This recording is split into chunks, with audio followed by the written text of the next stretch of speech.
Welcome to East Coast Averages, the podcast that brings you stories from everyday people from all around the world. Recorded on the east coast of Australia, I'm your host Nick, and each week we'll sit down with average. Well, I'm scrapping that start for the first episode of Season 2 of East Coast Averages, and I'm going with a start I'm making myself, and I'm doing being a one-take fucking wonder. Well, it's the 1st of February 2025 today. I was supposed to have episodes out. They were supposed to be out already, but they're not. So, as you could tell, because you didn't get any notification on your Spotify telling you that I had another episode out. But I have to say, I'm well over 100 subscribers now. So if you know anyone who likes podcasts, let's get this out of the way right from the get-go. Season 1, hit like, subscribe, tell your friends about it, share it on your social media, tell them it's a fucking shit-hot podcast. eastcoastaverages.com is the website. I was going to say it's the email, but it's not. The email is eastcoastaverages at... Fuck, I can't remember the fucking email. Well, that's it. I remember it. Info at eastcoastaverages.com. Send me an email. Come on the show. Tell me what you think of the show. Give me some feedback. Like I said, share it on your social medias. Press like and subscribe. Stick with me for this year. I'm going to attempt to... Well, no, I'm not going to attempt. I'm going to get out an episode every fortnight. If I get a few episodes in the bank, I'm going to put them out every week. But I'll let you know at the start and finish of the episodes on when the next episode is coming out. So today's episode, for the first one for 2025, is my Aunty Val. Aunty Val's 86-year-old lady came down to obviously see my mum before she passed away, came down for a funeral. I thought I'd have her over here and have a chat about her early life. And yeah, it's great to be back. I'm feeling pretty confident. I fucking lacked a bit of serious motivation over the Christmas period, but I'm back. So yeah, welcome back to my little indie podcast that I look after. I hope you enjoy the show. This is me, Aunty Val. Okay, welcome to East Coast Averages. Today we've got a pretty special guest. It's a lady I've known all my life. It's my auntie, and as I said previously, my mum unfortunately passed away a couple of weeks ago, and my auntie came down to see mum before she died and has been here since for the funeral and so forth. So I thought, who better to get on the show than to talk about her earlier years with my mum and whatnot than my Aunty Val. How you going, Val? I'm good. So, Val, you get the honour of being the eldest person on East Coast Averages. Well, that's something. How does that make you feel? Makes me feel good. Feel good? And can we start with the year that you were born? 1937. 1937. That makes you 86 years young, hey? Does that, when you say that out loud, does that make you old? Feel old? No. Like, do you still look in the mirror and feel like you were 20? Yes, of course. Yeah, it's weird that, eh? So I don't want to talk about... But I'll be 87 Christmas. That's right. You got ripped off and born on Christmas Day. See, I was lucky. I was born in June, so you get presents halfway through the year and then you get presents at Christmas time. So I don't want to talk about because I know you married Jim, we had kids, we spent a lot of time together with cousins at your place in Borkham Hills in Sydney, and I've got massive amounts. And what was the other place? Gladesville. I've got massive amounts of really good memories of time spent with you and my cousins and all that. But I want to talk about back in 1937. So what's your first memory when you're little? Because you were born in Emily Street? Yep. What's your first memory of, like, can you think way back? It's a long way. To your first memory of growing up in what was, I guess, was still during World War II or post-war Australia? Well, my father was in the army. Yep. And what did he do in the army? Oh, he was a corporal. Did he deploy overseas? No, he was in New Guinea. Okay, he went to New Guinea. Did he? Well, that's deploying overseas. What did he fight in particular?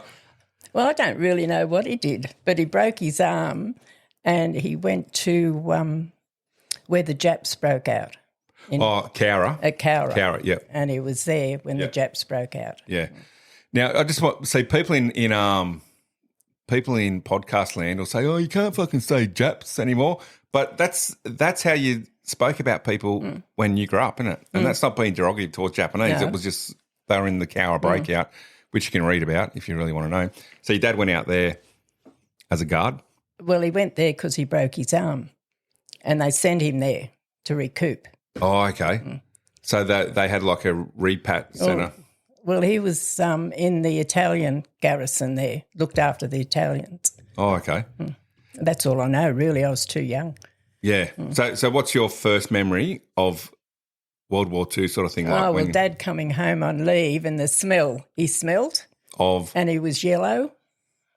Just an awful smell, Of not showering for weeks? No, not that smell, the uniform smell. Oh, okay. And he was yellow from the Adabrin that they had to take. Oh, for malaria and stuff? Doesn't sound like it's too good for you if it turns yellow. Yep. Yeah. And so what year would have that been? Let's go back, Val. I want to go right back to your childhood. I was about 7, I think. 7, yep. And what was life like in Sydney, in the suburbs of Sydney? Well, that would have been 1944. What was life like in 1944 it was Sydney? Good. Playing in the street and kids, paddocks. Paddocks, yep. And what sort of, which school did you go to? I went to Kingsgrove and then to Bexley. Okay, Home science. Bexley High School? Yeah, high school. And that's all they taught you was home science? Yep. Because it was... To become... it was a we learned sewing and cooking and... Fuck, it wouldn't... Now, Nick, don't swear. Well, you said before that you were going to swear too. But could you imagine if they sent girls now... because that was all you could learn, wasn't it, in high school? Oh, well, we had shorthand typing, but I wasn't interested. But even that, it's sexist. You know what I mean? Like, could you imagine that this day and age when if they said the girls who finished high school? Oh, no, they learn everything now. Oh, we're going to teach you how to do shorthand and type, and that's it. I mean, it was an all-girls school. Yeah. We just used to watch the boys on the bus going home. Did you? The Catholic boys. Yeah. And is that where you met Jim? No. Where? I thought he might have been on the bus. No, he was a blind date. Oh, okay. I worked with his sister. We'll get to that eventually. So you went to school and you learnt home science. And then when you left high school, what did you? I worked at DJ's at Marlborough Street as a tailoress. I learnt to do tailoring. Yep. Like sewing and... Sewing. Did you learn that on the job or did you have to go? Yeah, no, I learned on the job. Didn't have to go and do a course or anything? No, we learnt there. And when you got that job, did you apply for it or was there... I went there because my cousin worked there and she got me the job. Oh, okay. So Doreen. Yeah. Is Doreen still with us? Oh, no, I don't think so. She's in Perth. Oh, okay. And you're not sure she's still alive or not? She was about 3 years older than me. Oh, okay. So she'd be 90. So, Val, obviously you're catching steam trains to work? Oh, no. No, electric train. We had electric trains by then, did we? Back. I'm fucking sure my mum said that she caught steam trains. Oh, no, well, she's having you on. Oh, she's bullshitting me, was she? Yeah, bullshit. Oh, well, that's a bit disappointing because I was going to talk to you about catching steam trains. No. So, and then I went out with the singleman from the station. He was up in the single box. Yep. And he come down this day and asked me to go out. Yep. But I said yes, but then I didn't turn up. Oh, you've left him standing. Oh, bloody hell.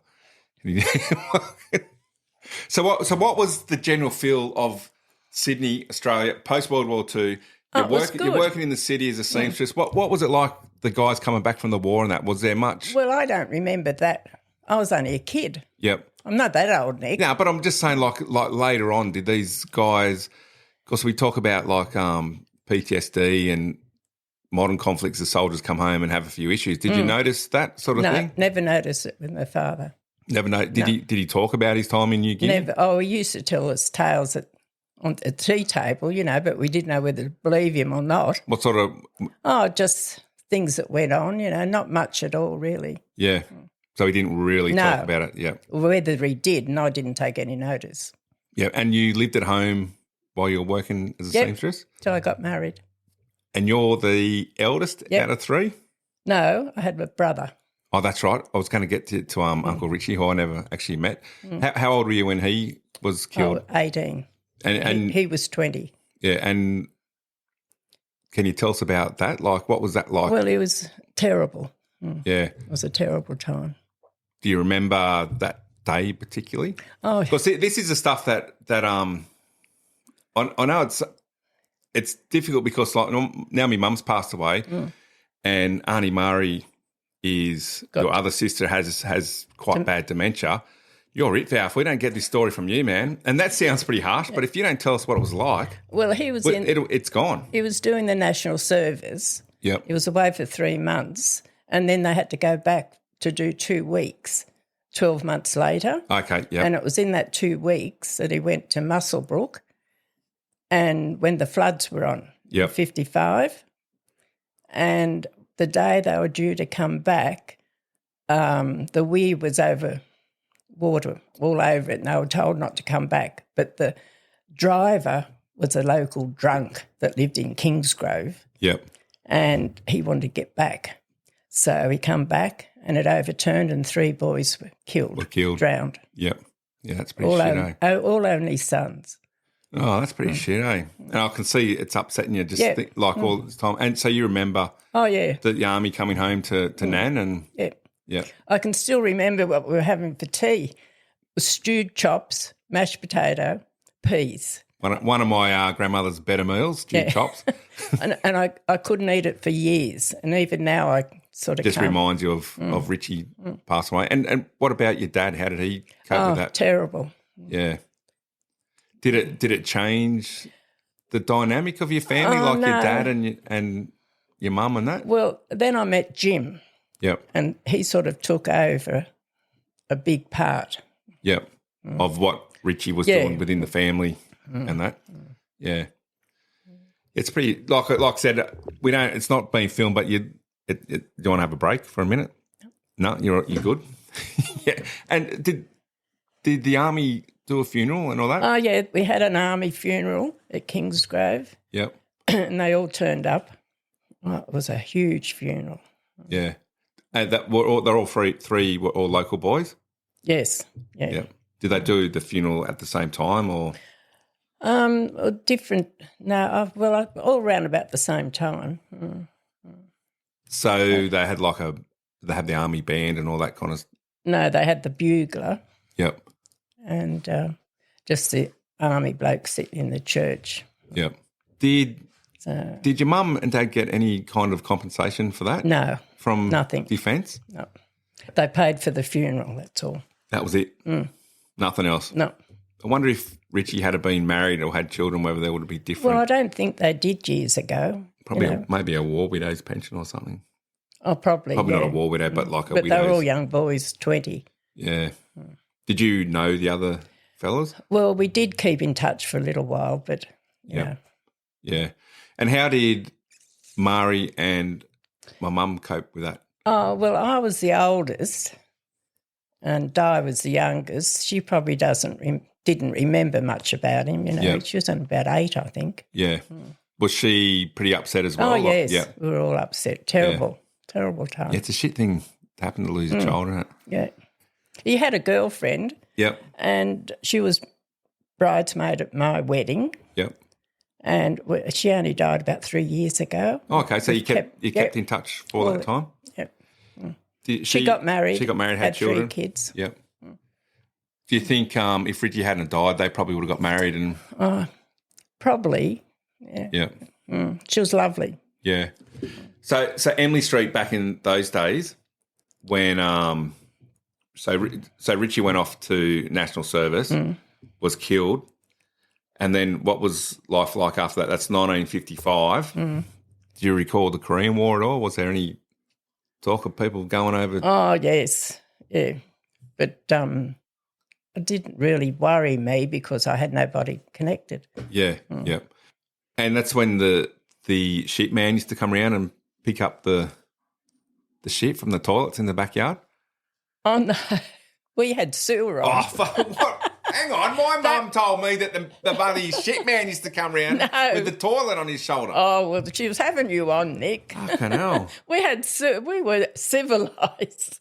What year did they used to pick up the dunnies then? The dunny man? Well, that's when we went away on holidays. See, fuck, I'm sure Mum told me that they had a fucking we dunny always bloke. had sewer. You know the dudes that used to do Yeah, I know, toilets. but See, the house that was built at Emily Street had sewer. Oh, well, Mum's been bullshitting me for fucking 52 years, and now I can't even go over and say, Mum, you're bullshitting me. Because one, she's not here anymore, and two, she had Alzheimer's. No, there wasn't a dunny man. Oh, fucking hell. What else is she bullshitting me about? Well, you tell me. The rabbit dude come down the street? Oh, yeah, the rabbit-o. Was he on horse and cart? Yes. Oh, well, there you go. See, that's getting pretty old. And the prop man, the clothes prop, used to come around selling clothes props. No, I never heard of that one. So he'd come around and sell you clothes. You know the clothes prop you put your clothesline up with? Oh, with a big long stick? Yeah. He'd sell them. And how much would they cost? I don't know. I wouldn't have any idea. How much did a rabbit cost you? Well, it was about sixpence, I think. Yeah, which is 3/5 fuck all. Yeah. How much were you getting paid at the Well, it was pounds, shillings, about $1. Oh, I don't know, Nick. I can't remember how much. It wasn't very much. Come on, Val, you've got to remember this stuff. This is what people want to hear, mate. Well, I think £2 something when I first started to work, £2.70 or something a week. Yeah, to catch the steam and train. then we were on commission. No, when you do more work. Oh, overtime and stuff. No, when the buyers used to come into DJs, I used to have the mannequin. Oh, so you would their suits. You'd put on the on the clothes for the buyers. There were about 4 of us. I was a size 14. Did you put on the men's suits? No, ladies. Oh, ladies. Yeah. Mm. Well, when you said suits, I thought men's suits. Yeah, ladies' suits. Oh, okay, yeah. Skirts and.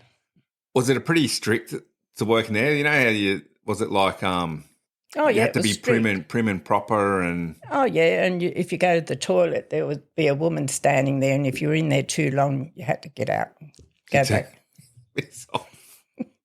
And then the man would come along. The sergeant major, we used to call her. So it was like, are you being served? Mrs. Steele, her name was. I still remember her name. Was she a nice lady or? Oh, she was all right. Yeah. And you worked there till you were married? Yeah. So I want to go back to your childhood. We'll go back a bit to like Christmas and that back in the day. Did you put up Christmas trees? Oh, yeah. We had a real one. Yep. And Dad used to bring it in from out the front. It was at the front door, and we'd bring it into the lounge. Oh, so it was in a pot, so you could... In a pot. Yep. But we had all the... Were you well off, like middle class, poor? Just middle class. Just your standard... We never wanted for anything. Yep. There wasn't a lot of money. But you weren't like... But we were happy. Yeah, yep. And what sort of things did you get for Christmas back in the day? Oh, whatever we... Toothbrushes, dressing gowns, doll. I never got a doll. Didn't you? No. Never had a doll because it was during the war. Yeah. So they weren't making them? No, Mum used to decorate pegs, dolly pegs. Yep. Put hair on them and she'd put them on the tree. And that was your doll? Yeah. I feel like you've been ripped off, Val. I'm going to buy you a doll for Christmas, I think. No. Get your Cabbage Patch Kid or something. Anyone out there listening, you Val kids, you need to buy her a doll for Christmas. Come on, Val, let's hear it. You've got all... I've never heard... You've never been short... I'd get new shoes. You've never been short of anything to say before, Val. How come you've gone quiet now? No. Well, I can't... It's a long while ago, Nick. Yep. I can't remember. We never wanted for anything. We always were happy, Yeah. We had good neighbours. We had good kids to play with. When Mum had... I stayed with Aunty Thelma Chaplow down the street. She looked after us, And so you would go and stay at her place while when Di came home and Yep. Did you do much of the how old were you then when Di was born? My mum. 8. 8. All right. So did you do much with baby stuff? Like yes. Nursing the baby? Well, I picked a name. Oh, did you? Mm. How did you come to... Well, there was a girl at school and her name was Diane and I liked her. Yeah. And I said to Mum, what about Diane? And she never told me until she was born that they were going to call her Diane Margaret. And then you thought, that's pretty cool. Yeah, I was really pleased. Did you just get along, 3 sisters and a brother? Yep. Very well. Didn't have many fights or anything? No. Did what was Richie doing what was he planning on doing? Well, he was an apprentice carpenter. Yep. And where he did his apprenticeship, they won money in a lottery. And he bought a little Singer, like a little truck thing. Yep. He'd just come out of his time. Yep. And he was building a garage at home for Mum and Dad. Yep. When he was killed, and the men he worked for come and finished it. That would have been that garage that was still there. Yeah, that was still there with all the asbestos in it. It was only half done when he was killed. Oh, okay. That's so he finished his trade, did his natural surf, then after all that work, bloody Gornskis. And where's he buried at? Up at Sutherland. Did he get cremated? Cremated. Yeah. Where Nan is? Yep. Yeah. 1st of March. Was when he died? Yep. Do you go back and visit his little grave? Did you just go often as a family? We used to go there quite often. Yeah, as a family going. Did Nan ever say what that did to her? Like, she didn't talk about it much, but it did affect them a lot. Yeah, yeah. Of course, your dad passed away pretty early too. Yeah, he was 59. Yeah, and that was from heart condition that he picked up from. Well, he should never have gone in the army apparently because he had it before he went in. Okay, and then obviously the service he did in New Guinea and all that was no good for his heart. No. So did the service accept that his service, him dying was related to his service? No, they never said anything. Yeah, that was it. Because you how old were you when you? It's about 24, I think. Yeah. Yeah, which is pretty young. Yeah. Yeah, to lose your dad. So that's another bloody tragedy, I suppose. Yeah. Did you think that at the time? You think, fuck, my brother dies, my dad dies, the fuck's going on? You know what I mean? Like, did you sometimes just think, fuck, I had could 3 it get any little worse? kids at the time. Yep. So you already had your 3 kids by the time you're 24? No. Well, I had them pretty quick. Yeah. I had 3 in 3 years and 8 months. Bloody hell. I know. Pretty quick. And that's when you were living in Gladesville? Yeah, Gladesville. You bought that place? Yeah. And what year was that you would have bought that place? Excuse me real quick whilst I drop an ad on you, and then we'll be back to the show. Hey, East Coast Average listeners, if you're a cat lover searching for a T-shirt that combines creativity with style, check out graphicoasisco.com. There you'll find unique designs featuring whimsical cats, steampunk themes and inspirational quotes. Each shirt there is made with vibrant colours, sharp lines, and you'll look fantastic while showcasing your personality. So go and visit graphicoasisco.com and use East Coast Averages at checkout to get 15% off your first order. Elevate your wardrobe with graphicoasisco.com. Let your shirt do the talking. Well, it was Jim's parents' place. Yep. And then when he died, we bought the others, his brother. His share of it. Yeah. Share of it. Yeah. So, and we were there till we moved to Borkham Hills. Borkham Hills, yeah. I liked the place in Borkham Hills, eh? Yeah, it was good. Apart from those big gum trees out the front, it always felt like they were going to drop on your head. Pool. And that, and the pool. And some good times in that pool. Yeah. Good times, Val, in that pool. I actually remember the first microwave I ever saw was at your place, and you had some bloody, I don't know, it was like the first grocery delivery company, and you had some groceries delivered, and you got a free microwave because you had. We bought the white microwave. I thought you remember the grocery delivery? God, you've got a better memory than me. I remember being at your house and you had these groceries delivered in like a styrofoam box. It was one of the first subscription services for groceries, and you got the microwave at the same time you're getting that done. I thought you were the richest people on the planet, man. Fuck, you had a microwave and you're getting your groceries delivered to your house. I was like, fucking hell. Well, it only happened the once. These guys are loaded. And then everyone was like amazed by this microwave. We're all looking at it. And you used to have to you always kept a glass of water in there. Yeah. Because apparently if it turned on accidentally, it would blow up. Yeah, I know. And then you had to get that meter to check around the outside to see if it was leaking any microwaves. Now nobody gives a shit about that. But yeah, I remember seeing that microwave and thinking, fuck these guys. I know, it was a big microwave. Bill Wagg, I think it was Bill Wagg, bought a chook to cook in it. How did that go? It was as hard as a rock. He threw it out. Is that like the cheesecake you cooked that time? No. made the doorstop. But it all got eaten, didn't it? The cheesecake? Cheesecake. I know, but you're right, yeah. It was. What's the story of that cheesecake again? Well, when we used to go on picnics, we all used to cook something. And I thought I'd make this cheesecake. And they all laughed at me because it looked like a big rock.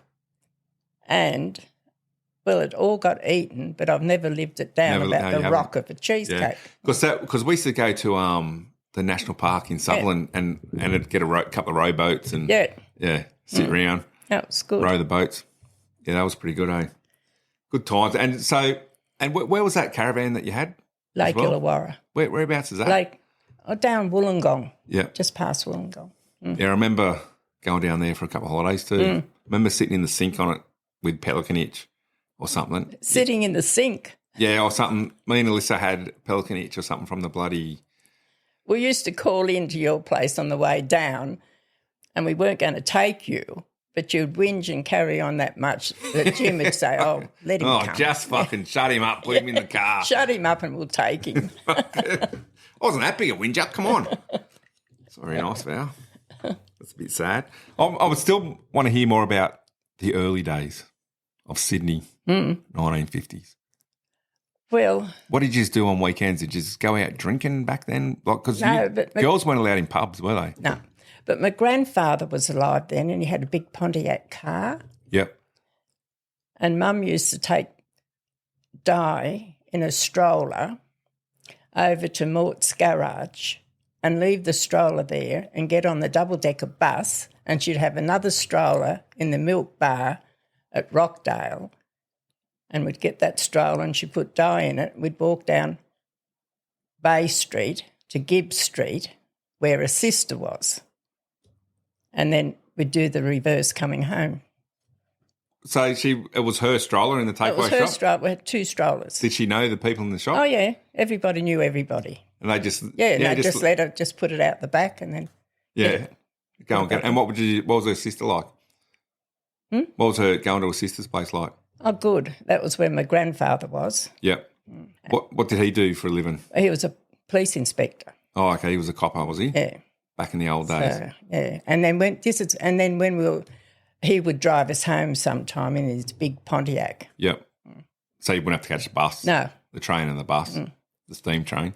But I was a bit frightened of him because in his backyard he had trenches dug for during the war. They had trenches all up the back. Well, expecting a... well, I don't know, but he had trenches and we used to play in these trenches. It's a bit weird, eh? What? And he had big barrels of chook food and we used to eat it. What were you doing? When we were kids. Yeah, what were you doing eating the chook food? Oh, well, just because chooks eat it, we could eat it. But it was good chook food in those days. I was going to, like, back in the 50s, it probably had no chemicals in it. No. And it was probably just as it was like a powdery stuff. Yeah. Did it taste all right? Yeah, it was good. And then he used to get... Did you fucking lay any eggs when you went home? And he'd have a big watermelon, one of those big ones, and he'd cut it into great big long slices, and we'd have to eat it up the backyard. Yeah. You know what I miss about watermelon? And I know they breed them to not have any pips in them, but I remember just spitting pips the whole time. You'd eat a watermelon, you'd be spitting black pips, and your mum would be saying, you grow a fucking watermelon in your stomach if you swallow pips. Yeah, but, like, you don't have to do that with watermelons anymore. No. So was the food better back then, like the fruit? Like you eat fruit and veg now, apples and oranges. Do you reckon they tasted better back?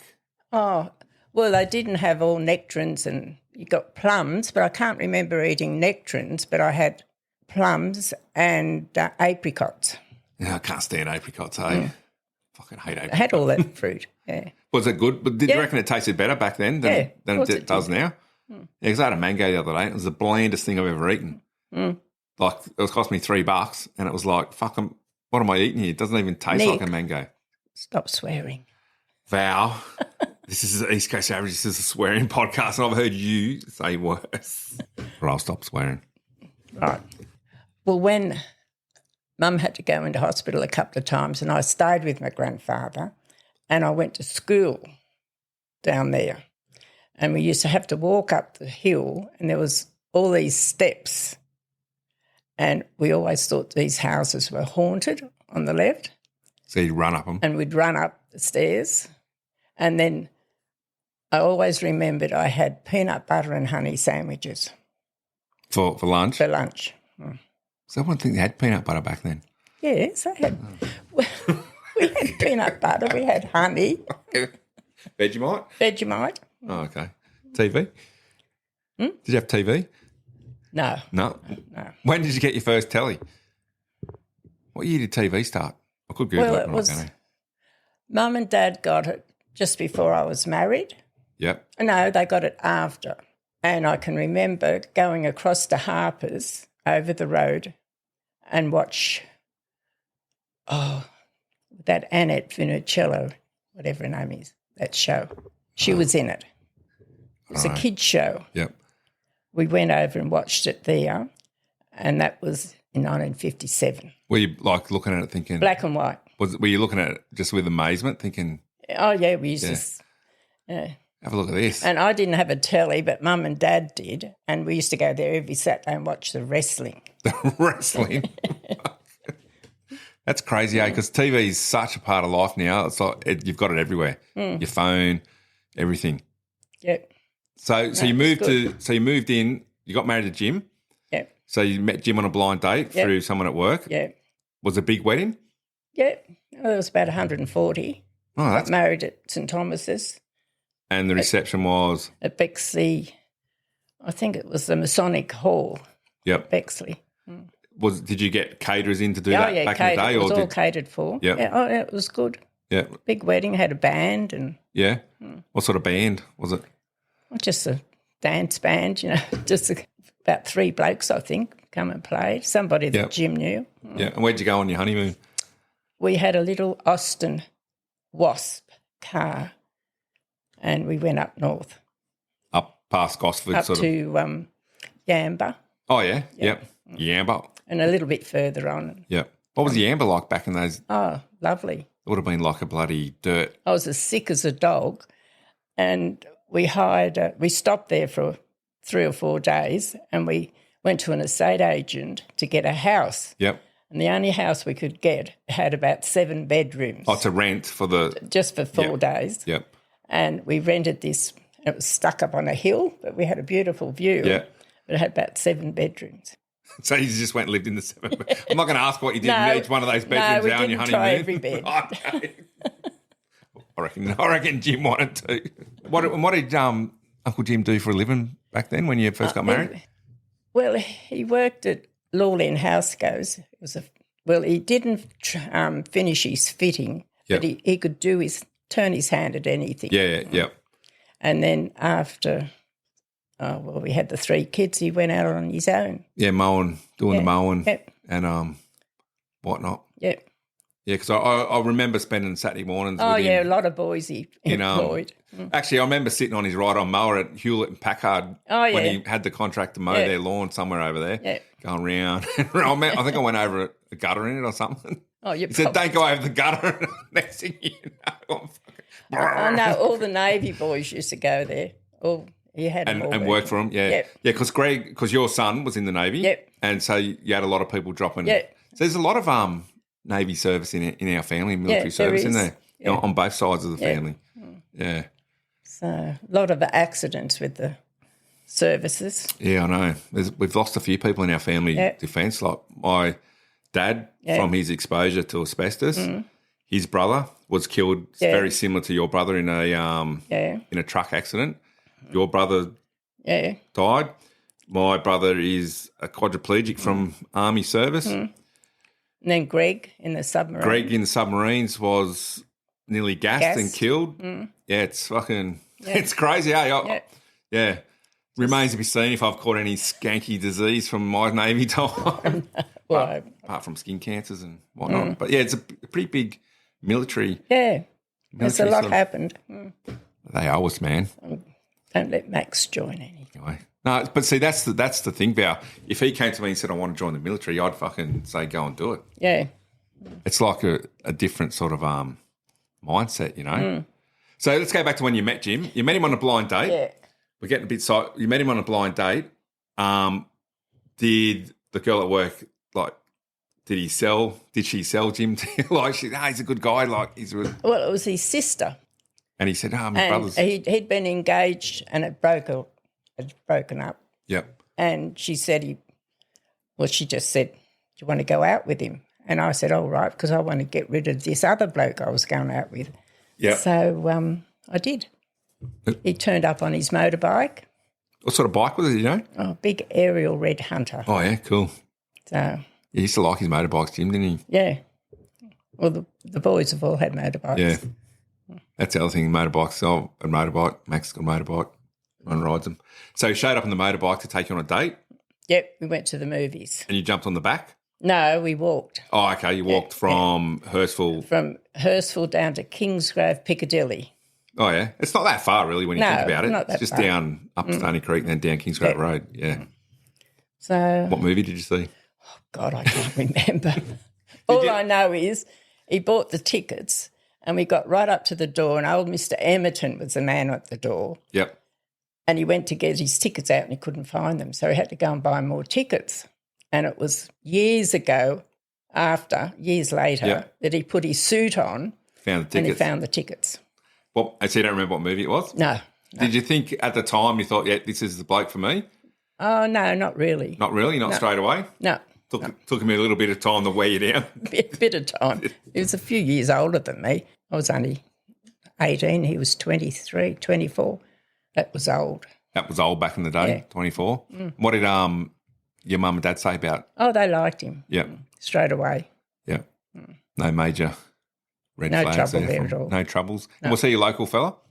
He came from Gladesville. Okay, so he had grown up in Sydney. Yep. And whatnot? He grew up in Balmain. Yeah. Did he do any wars? He wouldn't have been old enough to go to war, would he? He wasn't old enough. Too young? Yeah. His brother did, but not him. And he got through, his brother survived the war? Yeah. And so how long, when did Jim pass away? What year was that? Actually, it's anniversary today of his death. death. Is it? Yeah. Well, let's put a shout out to Uncle Jim up there. 2001. 2001. Yeah. So that long ago, 23 years.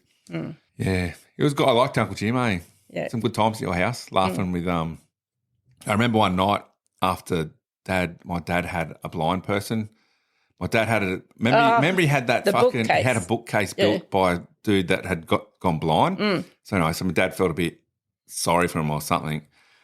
And his fucking bookcase showed up and it was that fucking skew weird. It wasn't even funny. I remember chatting to Uncle Jim about it one night. He was chatting to me when I went to bed and we were talking about this fucking bookcase and fucking laughed my fucking head off, eh? Yeah. Absolutely. But he pulled it to bits and yeah. straightened it Him all and Dad up. pulled it to bits in the garage and got it all back together and stuff. Yeah. It was funny because the guy who couldn't see came round and got a sample for the colour to make the bookcase. And so actually this table, so Dad gave him this table, like the centre bit for the colour. For the colour. And he fucking just gave a colour swatch to a dude that can't see. Shocking. Yeah, it was pretty bad. Yeah. Yeah. It was a pretty bad fucking bookcase. But anyway, and I used to do some work with Jim too, which was always good. Well, I think I spent a bit of time at your house, eh? Yeah, you did. I'm not that annoying, really, am I? So then, But you didn't swear then. Oh, I swear a lot, eh? Yeah. I don't really mean to, but I just do. Should hear my daughter talk. My son. They swear like little troopers, mate. So when did Alyssa come on the scene? Oh, well, Johnny was 9 when we adopted her. Yep. And was there a decision to adopt over having a child? Is that something you're happy to talk about? But I didn't want a baby.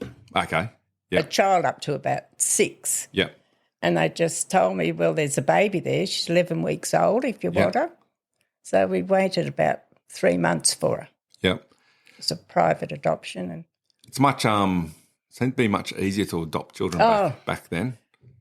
It was just as it got hard. After that, it was a lot more. Did you go through a lot of questions and answers about they come and look at your house? Yeah, they come and looked at the house, and she had to have her own bedroom. And after she come and got rid of everything like that, she slept with all the other kids anyway. All the kids that come around from the inspection, this is a good-looking bedroom. Yeah, the moment they walk out the door in, bring the bunk beds back in. That's all we've got. Which is a lot of rubbish, really, because all kids sleep together. Especially for an 11-week-old baby. You could understand if you're adopting a child or fostering a child of 10 or 11. Mm. Yeah, you could say that the kid needs their own room, but 11-week-old baby, like that's so obviously bottle fed back in the day. Bottle. Did you buy formula? Yeah, I had to buy everything. Because my mum reckons she made formula for us when we were kids. So that's another bullshit story, isn't it? Well, she used to buy the formula and mix it up. No, she told me that she's put it on the stove and cook it.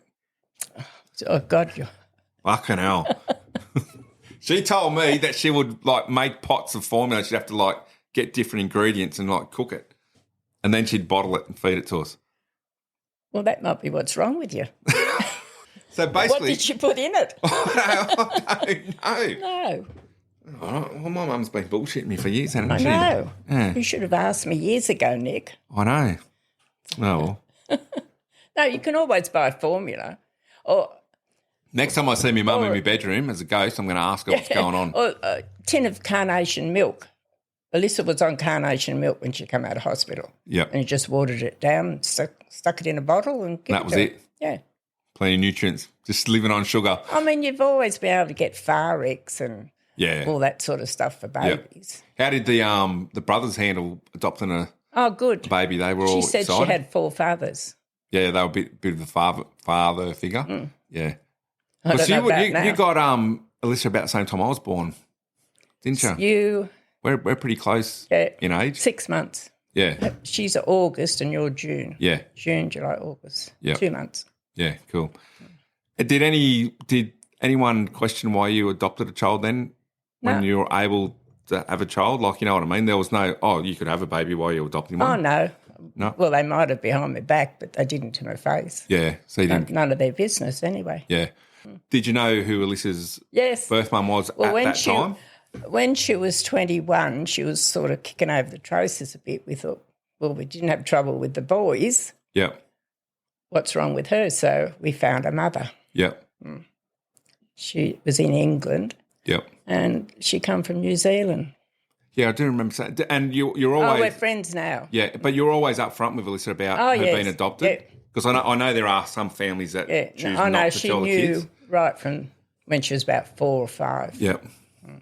Did that cause any grief, growing up? Well, when I wanted to find a mother, she didn't want to. There was a big stink about it. Yeah. And, I mean, I know who the father is, but she won't let me find him.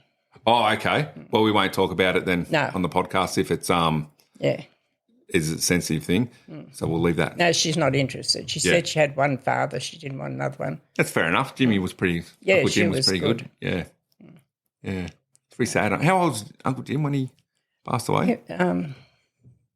70. Yeah.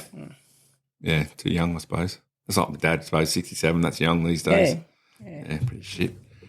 And so where did you move to from Borkham Hills?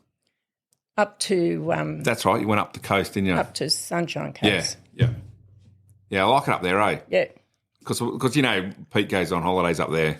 I've probably gone on holidays there every year for 20 years. Remember should have bought a place up there years ago. Oh, it's a good spot. I like Maroochydore and Woolbar and all that, eh? It's actually pretty nice. We went to Pelican Waters, Golden Beach. Yep.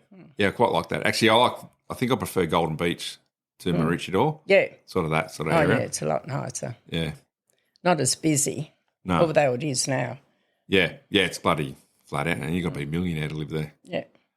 And so we don't have to say the suburb. So you're living now in a retirement over 50s village. Over 50s village. Yeah. And you're 87. It's 2024. What's life like for an 87-year-old lady in 2024? I love it there. I love it. But how's the public treat elderly people in out and about? Do you find people talk to you like you're an idiot? Well, some of the girls have said, I suppose you're looking forward to going home. Well, I'm not looking forward to moving, leaving Melinda at the moment, but I do miss going out the front and be able to see somebody to talk to. Like the community. Yeah, the community. Yeah. But outside of that community, how does the public, how do you, like when you're at the shops and you're getting coffee or you're driving, do you find you get treated poorly as because an elderly person? Yeah. Like what's it like? Do people like look, you say, are you right, dear? Do you need a hand? Never, because I go out every day. Yep. Well, I hope I don't act like an old lady. You know, I mean, I talk to all the old men. Yep. You know, the men you talk to are a lot older. You go for husband number 3, are you? No way.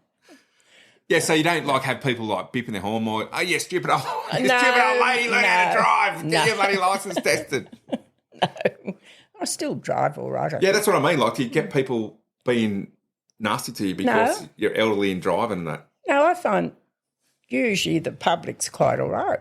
Nothing wrong with it. Like if you were carrying a heavy bag, you're likely to have some young bloke will come up and say, do you need a hand, love? Yes. Or something. You don't mind that kind of thing? No, I don't mind. It's all very friendly. It's good. Unless they're sticking their finger out the window and saying, give me your fucking licence I could give it back to them. Did you have to do a test? Yeah. Did you have to go and do a driving? Oh, no. No driving test? But you've got to get your eyes tested and the doctor's got to sign a paper. I think you're supposed you've got to do a test. No. You don't? No. You might after you hit 90, I don't know. Yeah. But you still feel comfortable driving? Like you don't feel like you... Well, I drive from the Sunshine Coast down. Well, I drove down here last year. Yeah. Not a single... Doesn't worry me. Not a single ding in your car. And I haven't been booked. I haven't got any dins in the car. And... So there's a lady, a local lady who probably won't listen to this podcast, but anyway, she was telling us she had some dementia started and she said, I've still got my licence. She said, I can still drive all right. And she drove off one side of the car, it's all dinged up. She goes, I'm driving really good. I don't have any problems. She drives off and there's fucking dings all down the side of the car. No. The only thing that I've got a mirror at the back of the garage. Yep. That when I turn into my garage, I don't want to hit the front of the car and I just drive in. Oh, that's fair enough. I still hang a piece of string with a tennis ball and it would touch the windscreen to say stop driving into the garage. But they fell over. Wood. I've never had an accident. You're going to go home and smash it in your garage now, aren't you? Yeah, so you like living in Love it. The community and that? Yeah, love it. Is there many, because over 55 is very young these days. Do you think they need to put that age up a bit? Like, is there any 55-year-olds in there? Yeah, but yes, when we first started to live there, some of them were still working.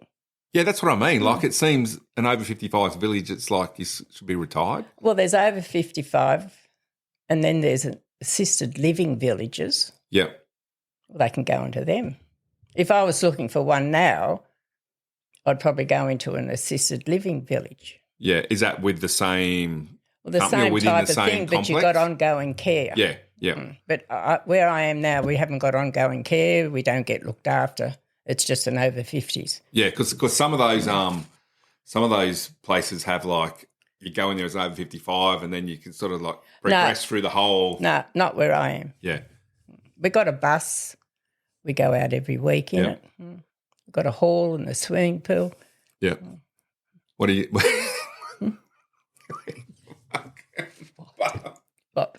Nothing. I'm just imagining. Where's the bus take you to?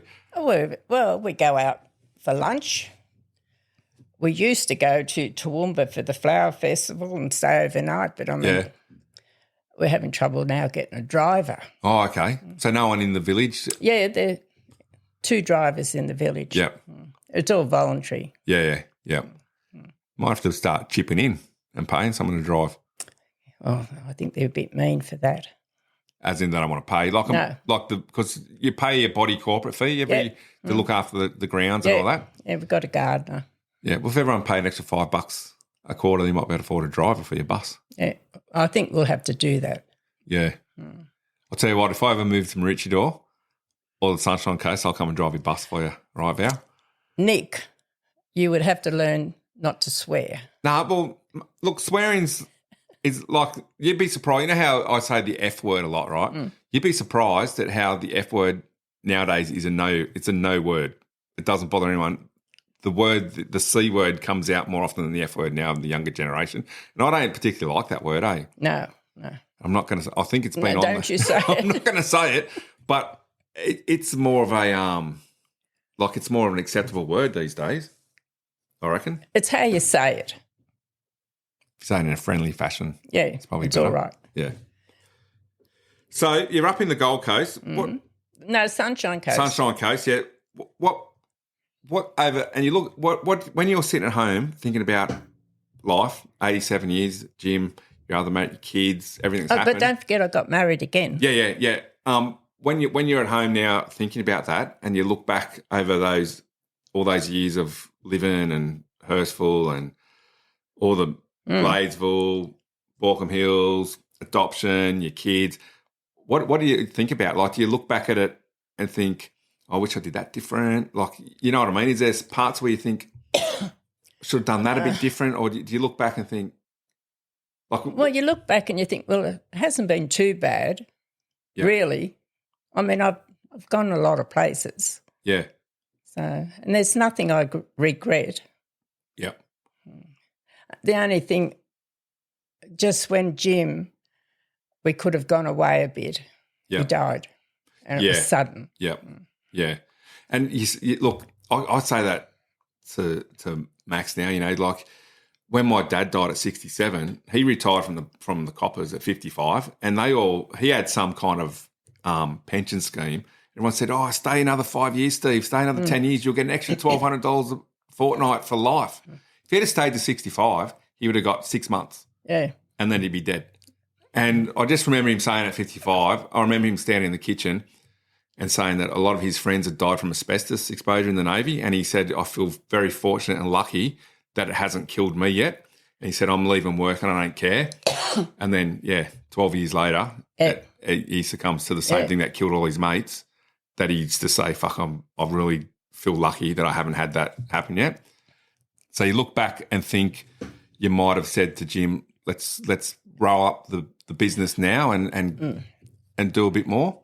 No, well, I didn't want to come to Queensland, but it was Jim. Yep. And I thought, well, he's worked hard. No, why not? Yep. So that's why we come up here. So Jim wanted to go to Queensland. Did he talk about Queensland much? Like, did he say, I want to go up there for my retirement? Yeah, he said he'd like to go to Queensland, and he sort of had to talk me into it a bit. Yep. So I said yes, so we came. And you're pretty happy with that move? You're pretty happy with that move now? Oh, in hindsight, it's all worked out pretty well for you. It did. I wonder how it would have gone if you stayed in Sydney, where you wouldn't really know, would you? No, probably would have still been at Borkham Hills. Yeah. So he retired. He sort of still did handyman stuff for his whole life, didn't he? Yeah. He could turn his hand to anything. Yeah, he wasn't the sort of dude to retire. No. So you wish you had done more travelling when you look back? Well, I wish we could have done it, Jim and I. Yep. Yeah, before he passed away. Yeah. And it was pretty quick. Did he just start to get sick? Well, he just went to the doctors for blood tests and he sent him to another doctor, and next minute we knew he was down Royal Brisbane and had acute myeloid leukemia. Yep. And from the day he was diagnosed to the day he died was 7 weeks. That's pretty quick, isn't So it? it was quick. Your head's spinning. Yeah. You don't have any time to prepare for that, I eh? mean, he was laying grass when he was told to get down to the hospital. At your house? Yeah. Yeah. Our house. Bloody hell. So that 7 weeks, did the kids and everything, was it pretty traumatic for everybody to get that news? Yeah. Yeah. So. Yeah, shit. I wonder, because Mum was sick for a long time, like 12 months, and she got Alzheimer's and sort of, I don't like to say dragged on. You know what I mean? Do you think it's better just to get diagnosed and then go quick, or drag it out for like a couple of years? You know what I mean? I know. It's difficult, eh? If you got leukemia and you're going to die, probably the quicker the better. Yeah, I'd go through all the... Yeah, instead of going through all the... Well, years ago they gave you chemo. Yep. And he had the chemo. It just didn't work. Yeah, it knocked him pretty bad, didn't it? It was terrible. Yeah. And he opted it was his choice not to have another lot. Yeah, because it just made him so sick. Yeah. Did you feel a bit cranky when he said I don't want another lot because he wasn't trying, or... Well, the boys were going to try and talk him into it, Yeah. have another lot. And I said, look, it's his choice. Yeah. You know, I couldn't see him suffer like he did. Yeah. Yeah. It's always a hard one, because, I don't know. There's no right answer to that question, is there? Like, should you try? Should you not try? Does it depend on your age and what you know what I mean? Like, if you're 40, you're obviously going to try everything. If you're 70, you know what I mean? Like, I mean, when he was in there in the 7 weeks, there was about 8 of them. And some of them were younger than him that had died, so it was terrible. Look, I've had the guys that listen to the podcast, I've spoken to a young girl who had leukemia at 12 and she fortunately survived and went through all the treatment and survived and that. So it is curable. I think if you're young and nowadays it's a lot different. Yeah. You've got to hope. Because I remember, was it Aunty Dot? Was she related to our side of the family? Like, Aunty Dot was Mum's sister. Well, her eldest son, Graham, he died of leukemia at 14. Yeah, and what year was that? Oh. That was like before they even knew what. Well, I was the same age as me, he was. Yeah. And like if he had that leukemia now, he probably would survive it. No. Yeah, that's it right. wouldn't have killed him. Did it last very long? It was a death sentence then. Back in the day, yeah. So it's a fair bit of tragedy in the family, when you think about it. Yeah. But I think I know I don't talk about what I do for a living. Well, his brother only died 2 days after die. Oh, okay. Ian. Yeah, and did you keep in contact with him? No, not really. Not really, just heard on the grapevine that he passed away. Yeah. And it seems like there's a lot of tragedy in like you look at a particular, like you pick our family, your dad died young, your brother was killed now, and like everything went through before. It feels like that's a lot of tragedy, but that's the average family, eh? Yeah, I know. That's like there's families all around the world dealing that. But you don't know what's going on. Yeah, two houses down are going through the exact same thing, but you never hear about it. Never meet, never really find out. And I've said on other podcasts, that's what Dad said when he was in the cancer ward getting treatment, that it didn't discriminate. He said there was Chinese, Japanese, Middle Eastern, Aboriginal, black, white, yellow, old, young, every walk of life, rich, poor, average, every single person in that area went for treatment was just from all walks of life sort of thing. So, it's pretty shit, eh? It is. And I also want to get your opinion, Val, and this is probably going to upset you, but it's like Auntie, your eldest sister has dementia. She's middle sister, my Auntie Mari, who we spent a lot of time with growing up. She has dementia at the moment, so you can't really speak to her because I've spoken to me that she's not well. So you're it, man. I know. You know what I mean? Like I never ever thought I'd outlive the whole lot. Yeah. Do you like? Should we should we dance around like a pro boxer going? Yeah, I did it. I outlived them all. Yes. Fuck you. But I am a bit tired. Eat a big one. I'm a bit tired of sitting around watching people die. Yeah. Because you're in that age, unfortunately, in that age group, aren't you, where it happens. Is that something you talk about with your friend Heather, like your peers, your other elderly friends? No, not really. No. You don't like say, fucking hell, another one's died? Like, no, yeah, well, we do, but we don't. We're going to live forever. You have that sort of feeling, don't you? Well, you don't want to know when you're going to die. I'd hate to know. Yeah, it wouldn't be. No, I don't want to die at home. Yep. I want to die in a hospital.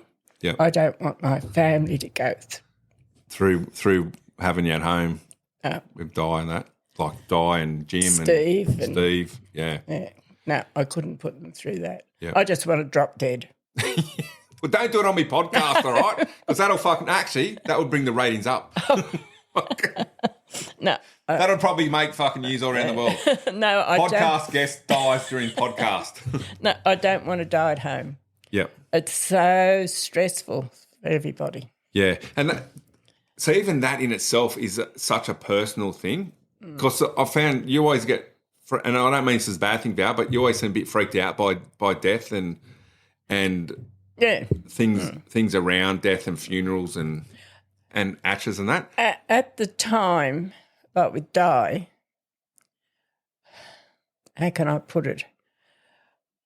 You think death is scary. Yeah. But it's not really, you know. Yeah. Because Mum looked pretty peaceful when she passed, didn't she? Yeah, she like stared off into the distance like she was looking at some other place. And she definitely sees somebody. Yep. The way she looked before she died. Yeah. I knew she could see somebody. I don't know who. Yep. That's what I can't get out of my mind. Yeah. Yeah. And you don't want your family. I don't want that. I want to be in hospital. Yep. And like I said, that's a very personal It is. thing. Like some people want to pass away at home and some people want to pass away in a hospice. Jim passed away in hospital and we were with him. Yep. But it was in a hospital and I knew they would look after him. Yeah, yep. Yeah, so you had a bit of, because there were times with Mum where she had some pain and that initially before we got the whole palliative going, it's quite stressful not being able to, where she was clearly uncomfortable, but we weren't quite at that level yet. So if you're in a hospital environment, you've got more of that help on hand. I mean, when Ian died, I didn't see him. Yeah. Didn't want to. Yeah. I'd seen him that afternoon. Yep. We need to take a break for a minute, Val. Get your tissue. So we just had a little bit of a break there so I could grab some tissues for Val because it's pretty upsetting because you've lost – I guess when you live to 87, you lose a lot of people on the way. Yeah. And there's nothing you can do about that because it's like I think about in my 50s, you don't really consider that yet. No. You know what I mean? Like I lost a really close friend early this year and she's probably the first really close friend of mine that has passed away, like mine and Kez's that has passed away, and it's fucking not easy. No. And that's sort of, like I said, you become, when you're a statesman like you, Val, and you get to 87, it's fucking, you fucking watch people pass away. Know. And it's hard. Like, to me, I don't want to see another one pass away at home. Yeah, yep. Because you were down when Dad passed away too, I was weren't you? with him and he passed away too. Yeah. So. Yeah, I was there. I wasn't there when Mum died. I was on my way back. But I saw Mum that morning and she looked all right. She was chatting. I made a joke about not, it's not, you're not dead yet when I was chatting to her. And 4 hours later she was gone. Yeah. So it was really quick. Yeah. Which again, is that the better way to go? Is it better for us as a family to not have 3 or 4 days of watching Mum struggle with palliative care? No, I think it was better that she went quick like that. Yeah, I think so, yeah. But she definitely sees somebody. Yeah. And I can't get over how her face changed. Yep. It went a different colour and smooth. Yep. But I went and put my arms around her and she was so cold. Yeah. Yep. It doesn't take long for you to not be warm anymore, does it? No. It's definitely like I whatever you believe in, God, religion, wherever you go after we pass away, but it just feels like there's a distinct, they're here and they're not. Whatever philosophy you adhere to or believe in and that. But then, like I said, the next night I wake up in my room at night and my mum's bloody walking past the bed. Well, what about the wedding photo oh, yes, that's right, the other night. We have 2 dogs at my mum's place who basically followed Mum around for the last 12 months. My sister moved in to look after my mum and she brought a dog with her. And from the moment the dog walked in the house, she followed Mum around for the last year. And then the other night, they were barking in the room or something. Yeah, and Peter's nurse. Yeah, because my brother has nursing care overnight because he's quadriplegic. And she heard some she heard a bang in the front room and the dogs started to bark and they wouldn't go up the hall. So she thought, oh, somebody might be in the front of the house. So it's a big house. So she got a torch and she went into the room. Pretty gutsy of Anne to go in, in there looking for an intruder. Yeah. And she said the dogs wouldn't go with her. They stayed out in the kitchen. Which is strange because those dogs follow you. These two little dogs follow you everywhere. Everywhere. Yeah. And she went in and your mum and dad's wedding photo had fallen off the wall. Yeah, that's freaky, eh? It is. Because like I said, that the night after Mum passed away, I woke up at 1:30 in the morning and I swear my mother is walking past the bed and then we couldn't find my wife's iPad and it was put in a drawer and closed. And it's never, ever been put in that drawer, ever. Yeah. So make of that what you will, people. Well, it had, Melinda knows how to explain it. It had the nail with the... It had to be lifted up and off. It couldn't just fall down. The nail was in that whole thing. The thing holding on the wall was intact. Yeah. It hadn't dropped down. No. It hadn't somebody had to lift it up. And take it off. Yeah. Mm. Well, Mum always said she was going to haunt us. But, I mean, the wall is full of photos, isn't it? Yeah. And for that photo. For that particular photo, yeah. One photo. Yep. Yeah, that's freaky. It is. Freaky deaky. So you're heading back home on Wednesday. Yep. What do you get? What's the plans, Val, for the next year? What are you doing for Christmas? Oh, home for Christmas. Just at home? Yep. Lisa will come. Yep. Heather and the girl over the road. Yep. Are they all single ladies? All single. Yep. All widows. They like to all bring a plate. Bring a plate. And a bottle. Yep. A bottle of wine. Mm. Yeah. Cool. We'll have a drink. So after living all these years, 2 husbands that you've lost, which is heartbreaking, obviously, which it still clearly upsets you. You just lost it. I don't want to make you cry again, Val, but when you look back, what advice do you give people these days? Like when you look at my son who's 20 or kids who are 15, 20, what would you say to them? Well, life goes so quick, you know. Yep. And you just got to make the most of it, you know. You've got to be happy. Yep. You know, you've got to be happy in your job and you pick the right person. Lucky that I picked the right person twice. Yep. And the kids are all been good. Yep. Any grandkids? And grandkids are all good. You got great grandkids? Yeah. How many great grandkids you got? 13. 13 great grandkids? Yeah, more than grandkids. You buy more Christmas presents? No, not now. Not anymore? You dish them out $5 notes? 13 $5 notes? Well... It's a pretty cheap Christmas. That's what? 13 $5 notes is only like $65. Yeah. No, they don't get anything now. No. Well, $5. What's $5 get you these days? They probably look at that $5 and go, yeah, thanks, Nan. No worries. What do you want me to do with that? I don't expect anything either. Well, what do you need? I don't need anything. If I want anything, I just go and buy it. Yeah. Well, I'm the same. Like, what do I need for? I don't really need anything. I don't want anything. Yeah, I don't really want my Christmas present anymore. I'm just happy to have a good day. Yeah. Good company, some good food. Yeah. A couple of beers. Yeah, that's all. That's all you need, really, isn't it? Well, are you going to come? There's no more funerals to go to, Val. I can always remember, Nick, out at Quakers Hill, you know, the crematorium out there, the day we went. Yeah. And you went into the toilet. There was a frog or something. And there was a frog in it. Yeah. And you wanted to know what it was like. And I said, right, well, when I die, Nick, you sit in the front row so you can see everything. But you're not going to sit in the front row because I'm not going to have a funeral. I just want to say that if I'm coming to the front row, you're just going to have to write me into your will and leave me $80 for an airfare right up to Maroochydore. No.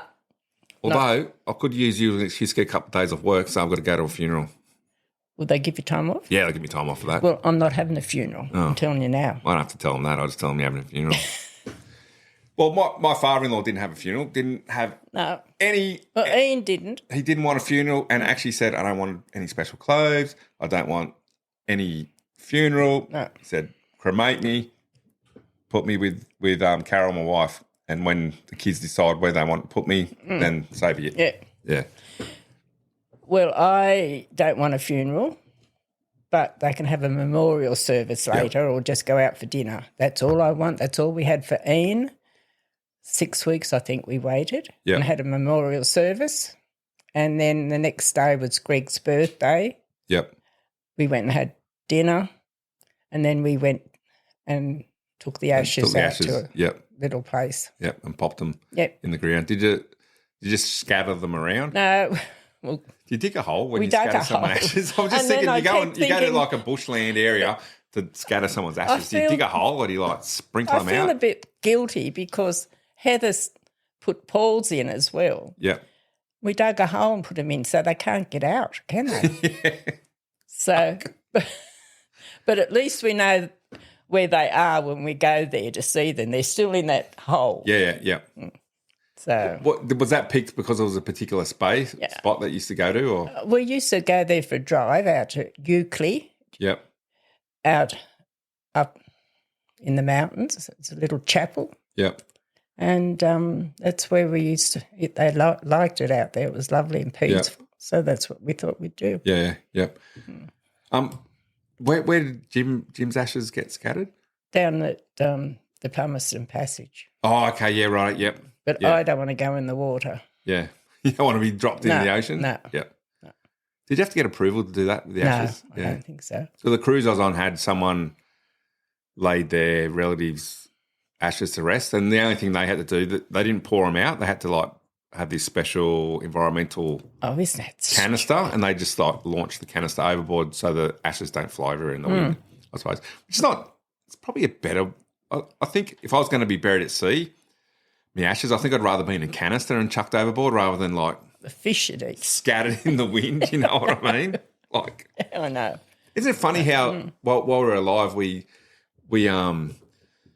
sort of think about what we'd like to happen to us after we get cremated. When at the end of the day, it doesn't matter shit really. No. To me, it doesn't matter. No. If anything, if I said to my family, I would like you to do this with my ashes, it's probably closure for them. Because they're doing something I wanted them to do, more so than for me. Yeah. Because I'm out of here. The only thing, I don't want to go in the water. Yep. So they can do what they like. Put a little umbrella over where they bury us, so when it rains, it doesn't go on. Anyway, Val, so you got no other advice than just be happy. Yeah, just be happy. So life's it can be shit at times. Yeah. There's some tragedy that goes on. But you get over it. You put one foot in front of the other. Yeah. You've got to get over it. Yeah. Keep going forward. And keep going. Yeah. Oh, well, this podcast gets a bit. I'm glad you're here to see Mum. Like you got a chance to because was it 2 days before Mum passed away? You actually had a decent couple of days. Couple of days where she actually seemed to. She was good. The Alzheimer's seemed to subside a little bit. She was quite with it. You would never have known she had Alzheimer's. Yeah. Which a lot of people say you become. You get a bit. I remember Jim telling me that life's like a light bulb years ago. It gets bright before it. But that was good to see you come and chat to her. Some Sue, who she knew all her life. Richard and Amory, who she'd known all her life. And then it was like, I don't know. It was sort of like she had those conversations. And Dad was the same. He saw the same people, and then died a day later. So it was sort of very similar, but. You said she looked pretty peaceful when she was where she was staring off, and I can't get over it. That's it's probably a good thing that she looked so. That was the last memory of her. Yeah. Well, the podcast was supposed to be happier than this, Val. It's supposed to be talking about your fucking the early years. I'm a bit pissed that my mother lied to me about the toilet man. No, we had sewer. Well, maybe it was me dad that didn't have a toilet. He was in Tasmania, so they probably didn't have a toilet. I'm fucking sure Mum said the sewer man used to come around and still had a pot. Slide it in and slide it out. Well, I feel ripped off. Like the time I caught Mum filling milk up with water in the morning. What, to make it go further? Yeah. I said, what are you doing? So she's filling the. We had like, I don't know, there's probably a litre of milk left. So she filled it up to like 1 up with 500 mils of water. I said, what are you doing? She goes, oh, shut up. I've been doing it for years and you've never noticed. I would too. I've been filling the milk up for years. Get over it. Eat your bloody Wheat Bix. So you did the same thing? Yep. Yeah. Make it go further. Yeah, so we've been ripped off. Yeah. Well, life. I mean, you buy light milk now. It's only got water in it. Yeah, I suppose. I drink skim milk. It's like drinking water. Anyway. Well, thanks for coming, Val. I know you were pretty nervous about coming on this thing. Didn't quite get you to open up as much about as I wanted to about your younger years. Yeah, but I mean, it's I'm a long old time. Now I know, and it's I've a long forgotten. Time. Yeah, no, that's cool. I think I haven't got Alzheimer's, but I've forgotten. Yeah, I know. You're still with it completely. Yeah. You're actually quite healthy, aren't you, Val? For real, yeah. You don't take many tablets or. I've got arthritis. But yeah. Got to have something at my age. But you don't. I don't get anything else. You don't have blood pressure problems. Oh yeah, I've got blood pressure. I've got all those things, but I don't tell everybody. So you take a few tablets in the morning. Yeah. But generally speaking. Yeah, generally speaking, I'm fine. You feel pretty well. Yeah. I go out every day. Yep. Have a cup of coffee. I put everything on Facebook. If I didn't, they'd all think I was dead. I think you didn't wake up in the morning. Yeah. Do you wake up in the morning at your age and think, fuck, I'm still here? Yeah, sometimes. You know what I mean? Yes. When you go to sleep at night as an 87-year-old lady, do you sometimes think, is tonight the night? Like you might have a little niggle of chest pain or something and you think, no, I don't. You don't think no, because I think I'm going to go on forever and annoy them all. That's the thing with the human. I just don't want to know when the time's up.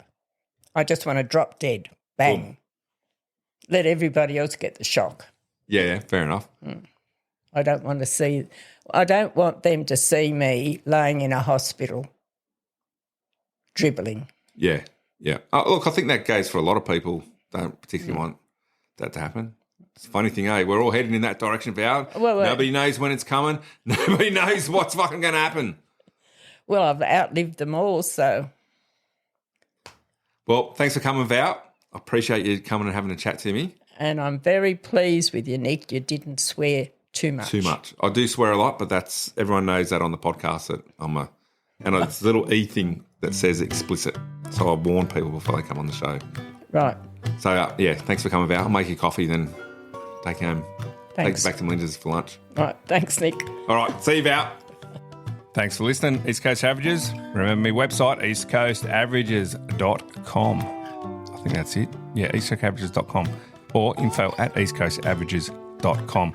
Thanks to my Aunty Val for coming on the show. Really appreciate it. Trying to hear the stories of my mum in her younger years and what it was like growing up in Sydney in the 1940s, I guess, post-war 1940s. And like I said in the podcast, man, no one else is here to tell those stories anymore. And it's pretty it's weird, really, isn't it? See how the fucking stories get handed down, I guess. So maybe this podcast will be listened to in 200 years. I'll go, oh, fuck, that's what it was like. Who's the fucking idiot host? Oh, that's fucking Nicky J. What a knob. Anyway, thanks for listening. I'm back to full-time employment with the secret society that I do not discuss on the podcast. So I'm planning on putting out the episodes every 2 weeks. I might put them out every week, depending on how many episodes I get done. So thanks for listening. Please press like, subscribe, share it on your social medias. Just fucking go share, Facebook, listen to this podcast. It's an indie podcast. He does it himself. It's not too bad of a show. Have a listen and come back in a fucking week.